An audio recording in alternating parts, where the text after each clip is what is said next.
Hello welcome dear friends and dear friends, आप सभी का स्वागत है एक इम्पोर्टेंट अपडेट के अंतर्गत। और ये इम्पोर्टेंट न्यूज़ है आप सबके लिए, क्योंकि यहाँ पर राजस्थान गवर्नमेंट की तरह हर साल की तरह इस बार भी निःशुल्क कंप्यूटर एजुकेशन यानी कंप्यूटर शिक्षण है वो दिया जा रहा है, जिसके अंदर 3 टाइप के कोर्स यहाँ पर होने वाले हैं। मोस्ट ऑफ आप जानते हैं RSCIT। तो ये जैसे अभी तो फीस लगती है, लेकिन इस योजना के तहत अगर आप अप्लाई करते हो और आपका नंबर आ जाता है तो आपको फ्री में RSCIT और अदर जो कंप्यूटर कोर्स है वो मौका मिलेगा। यहाँ पर बता देता हूँ कि किन के लिए है, कौन ये फॉर्म भर सकता है और क्या योग्यता है, कितनी फीस है, एक्सेट्रा सभी चीज़ यहाँ पर हम बात करने वाले हैं। तो जैसे कि आप इस योजना के बारे में नोट कर लीजिएगा। जैसे योजना को अगर मैं फुल फ्लैश नाम से बताऊँ तो मुख्यमंत्री नारी शक्ति प्रशिक्षण कौशल संवर्धन योजना। क्लियर, जैसे कि आप नाम देख रहे हैं। अब यहाँ पर देखिए, आवेदन आमंत्रित है निदेशक महिला अधिकारिता महिला एवं बाल विकास विभाग जयपुर RKCL के माध्यम से महिलाओं और बालिकाओं के लिए यानी स्पेशली गर्ल्स फीमेल के एजुकेशन को लेकर ही है, यानी उनके कंप्यूटर नॉलेज को लेकर है। तो निःशुल्क प्रशिक्षण दिया जाएगा। RSCIT कंप्यूटर आधारित प्रशिक्षण, फिर RSCFA जिसमें GST टैली आधारित वित्तीय लेखांकन का प्रशिक्षण भी होगा। और तीसरा कोर्स है CSEB, जहाँ स्पोकन इंग्लिश और पर्सनैलिटी डेवलपमेंट पर काम किया जाएगा। इसके लिए फुल प्लेस जो आप फॉर्म भर सकते हैं वो है www.myrkcl.com.wdc। यहाँ पर जाना है और ये फॉर्म 15 अगस्त से शुरू हुआ है। लास्ट इसकी जो डेट है वो 31/8 है, 31 अगस्त तक है। अब इसके बारे में थोड़ा हम और फुल फ्लेज जानते हैं। तो देखिए, मैं आपको इसके बारे में जो और डिटेल है वो यहाँ पर बता देता हूँ, जैसे क्या हो इसमें आप और अच्छे से इसको समझ पाएंगे। क्लियर, तो जैसे कि थोड़ा इसको जूम कर लेते हैं और फिर इसको समझते हैं। देखिए, यहाँ पर है मुख्यमंत्री नारी प्रशिक्षण कौशल संवर्धन योजना। इसकी जो स्टार्ट फॉर्म हुआ 15 अगस्त और लास्ट डेट जो है वो इसकी 31 अगस्त है, ध्यान रखिएगा। इसके लिए आपको जो सिलेक्शन प्रक्रिया वगैरह है वो वापस जैसे फॉर्म भरोगे ना तो उसी पर आपको अपडेट मिलेगी।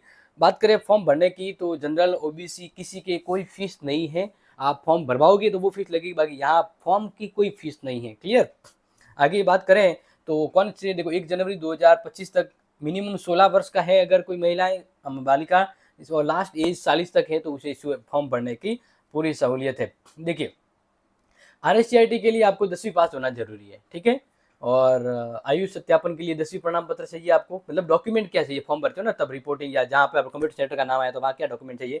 साथ ही आंगनबाड़ी कार्यकर्ता मानदेय कर्मी के रूप में पहचान दस्तावेज, आंगनबाड़ी कार्यकर्ता स्नातक, यानी आपको कोई भी अंक तालिका होनी चाहिए उच्चतम योग्यता के लिए। अनुसूचित जाति का प्रमाण पत्र होना चाहिए। आवेदन के लिए शैक्षणिक योग्यता होनी चाहिए और पूरा प्रमाण पत्र भरा होना चाहिए। तो चाहिए आपको डॉक्यूमेंट। क्लियर, अब देखो, अगर RSCIT कोर्स के लिए दूसरे अगर टाइप का वो कोर्स है, जैसे टोटल 3 है, तो वहाँ पर आपको 12th पास होना चाहिए। क्या होना चाहिए, 12th पास होना चाहिए। और 10वीं की मार्कशीट तो आपको लगाओगे। इसलिए आगे यहाँ पर बात करें तो free RSCIT course girls and womens जो है उसको ही यहाँ पर प्रेफरेंस दिया जा रहा है, जिसमें विधवा, बालिक, तलाकशुदा, प्रशिक्षिता है, हिंसा से पीड़ित महिलाएं, तो 10वीं कक्षा की उत्तीर्ण छात्री ने, स्नातक है या आंगनबाड़ी कार्यकर्ता, तो उन्हें ज़्यादा प्रेफरेंस दिया जाएगा। इसके बाद बाकी को मतलब है गर्ल्स के लिए, ये ध्यान रखना, ठीक है। देखिए, यहाँ पर अगर सीटों की बात करें तो इन केस ऑफ सीटें हैं वो आगे पीछे बढ़ती है, सीटों का तो कोई नहीं, आप फॉर्म भर सकते हैं। अब यहाँ पर बात करते हैं, अगर किसी छात्री को तीनों में से किसी एक दो कोर्स का लाभ में पूर्ण लिया जा सका तो केवल शेष कोर्स का लाभ न लिया जाए तो आवेदन कर सकते हैं। कहने का मतलब है कि अगर इससे पहले भी आपने ये कोर्स फॉर्म भरा था तो आपने RSCIT कर लिया, दूसरे कोर्स अप्लाई नहीं किए, तो आप दूसरे कोर्स के लिए अप्लाई करते हैं, वो भी आप फ्री स्कीम के तहत भर सकते हैं। क्लियर, क्योंकि 3 है, एक तो RSCIT है, एक RSCFA है, दूसरा CSEF है। इन तीनों में से किसी एक पर ही अभी आप आवेदन कर सकते हैं, और पहले एक पर कर चुके हैं, फायदा ले लिया, तो दूसरे पर अब कर सकते हैं। इसके लिए वेबसाइट आपको ये दी गई है। जैसे आप वेबसाइट पे जाएंगे तो इस प्रकार से आएगा, आपको पहले रजिस्ट्रेशन करना है, गेट डिटेल पे जाना है और आप वो फॉर्म भर पाएंगे। क्लियर, अब यहाँ पर और कुछ अगर डिटेल जैसे रह जाती है तो वो यहाँ पर मैं एक बार आपको बता देता हूँ, ठीक है ना। तो देखिए, इसका उद्देश्य क्या है, उद्देश्य महिलाओं को कंप्यूटर नॉलेज देना है, ठीक है ना, ध्यान रखिएगा।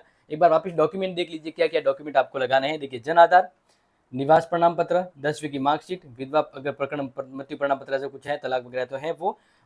इसके बाद आपकी जो डिग्री है 10th की और इसके हाईएस्ट डिग्री जो है, परित्यक्ता स्थिति में प्रमाण पत्र, अनुसूचित जाति का प्रमाण पत्र, मोबाइल नंबर अगर आपके पास DG है तो उसकी मार्कशीट, ये चीज़ें आपको चाहिए इस योजना के तहत।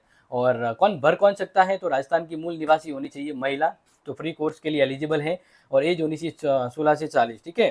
और ध्यान रखना फॉर्म है वो आपके निःशुल्क है, फॉर्म की कोई फ़ीस है वो नहीं लगेगी। बस आपको ध्यान रखना कि आरएससीआईटी सीटी कोर्स करने की फ़ीस है वो 4200 रुपये वैसे होती है, लेकिन इस योजना के तहत आपको कोई फ़ीस नहीं दी जाएगी, मतलब फ़ीस आपको नहीं देनी है। क्लियर? आरएससीआईटी पास होने के लिए कितने अंक चाहिए? फिर देखो आप कोर्स हो जाएगा, कोर्स होने के बाद आरएससीआईटी का एग्ज़ाम होगा, तो आप अगर कोर्स करोगे, तैयारी करोगे तो पास हो जाओगे आराम से, क्योंकि 30 में से 12 नंबर ही आपको लाने होते हैं। क्लियर? यस। अब यहाँ पर और क्या रहेगा, आरएससीआईटी लास्ट डेट कब है? लास्ट डेट आपको बता दी है 30 है। चलो, तो ये मैंने आरएसडी के बारे में पूरा का पूरा अपडेट आपको बता दिया। उम्मीद करता हूँ यहाँ आरएससीआईटी कोर्स के बारे में बताएं। अब देखो करना क्या है, आपको जो वेबसाइट बताइए है वहाँ जाना है, वहाँ जाकर आपको फॉर्म भरना है, और आपके नियर बाय जो ई मित्र है ना उसके नाम आएंगे। तो आपको कौन से ई मित्र पर जहाँ आरकेएससीएल का सेंटर है वहाँ कंप्यूटर कोर्स करवाया जा रहा है, तो वो आपके नियर बाय कोई सेंटर है वहाँ जाके आपको पता करना है कि आपके यहाँ सीट अवेलेबल है। वैसे वो वहाँ शो हो जाएगी, तो आप सिलेक्ट करना उस कंप्यूटर शिक्षण संस्था को, और सिलेक्ट करके फॉर्म भर लेना। और आपकी मतलब इस प्रकार से सभी फॉर्म भरेंगे नियर बाय जो कंप्यूटर शिक्षण केंद्र होंगे उसको सिलेक्ट करते हुए, तो उसमें से जो आपकी मेरिट होगी उस अकॉर्डिंग आपको सिलेक्शन होता है, तो वापस वहाँ आगे से आपके कॉल आ जाएगा। ठीक है ना? तो और कोई डिटेल है तो बता दीजिएगा, डाउट है तो बाकी दोस्तों को शेयर कर लीजिएगा। जय हिंद, जय भारत।